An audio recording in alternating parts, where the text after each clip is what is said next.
On the Record is brought to you by Steve and Adele Dufalo.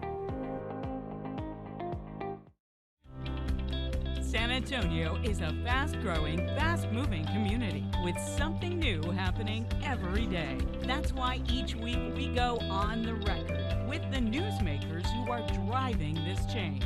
Then we gather at the Reporters Roundtable to talk about the latest news stories with the journalists behind those stories. Join us now as we go on the record.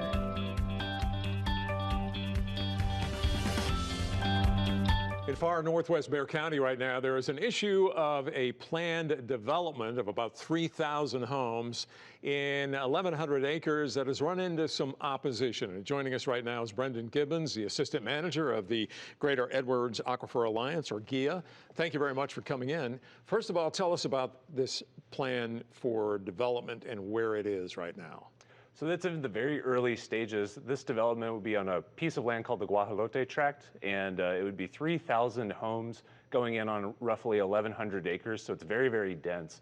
We just know about that plan for that area because a potential home builder, Lennar Homes, has approached the San Antonio water system about connecting water and sewer service to that area.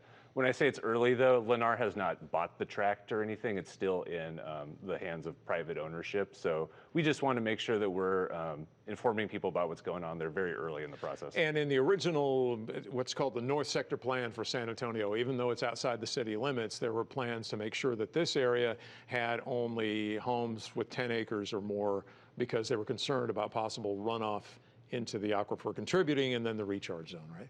That's right. So the Aquifer Alliance was part of developing this North Sector Plan, and that's the city's planning document that envisions how growth will proceed in that area over the next 35 years. And when everyone sat down on the table and haggled that out in 2010, the use that they proposed for that tract was large lot development, so like 10 acres, on-site well water, on-site septic system, so just kind of like big ranch estate kind of development. And what we would like to see is just have the city stick with what the plan says. You know, it was reached at via lots of compromise and negotiating on both sides. And we just want to make sure that if anyone approaches the city to change that plan and get a variance to it, that the city would deny that. We just want them to stick with it. And there have been in the past a number of 80-some variations granted by the city out of 180 applications.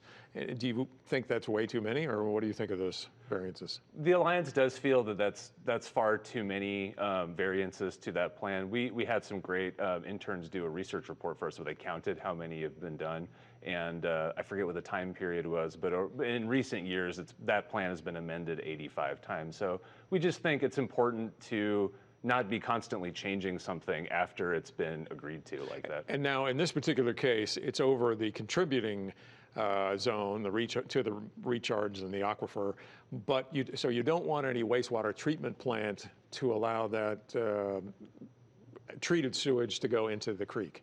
It's really, that's right. It is over the contributing zone, and any stormwater runoff or any wastewater discharge down the creek will flow downstream towards the Edwards Aquifer recharge zone. So our mission here is to help keep that water flowing into the recharge zone as clean as possible. And we're about out of time, but this isn't the only development that you're concerned about in this area and that has gone this route of maybe putting more development on land than you want.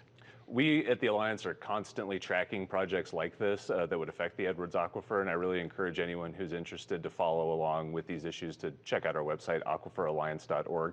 We post regular updates about all of them there, and you can read more about the specifics of this tract and the other ones that we're following there. All right, well, thank you very much. Brendan Gibbons was a reporter and now a management guy, assistant manager with the Greater Edwards Aquifer Alliance. Thank you very much for coming in. Thanks a lot for having me. And thank you for joining us for this edition of On the Record. You can see this show again or previous shows as well as the podcast at klrn.org, and we'll see you next time.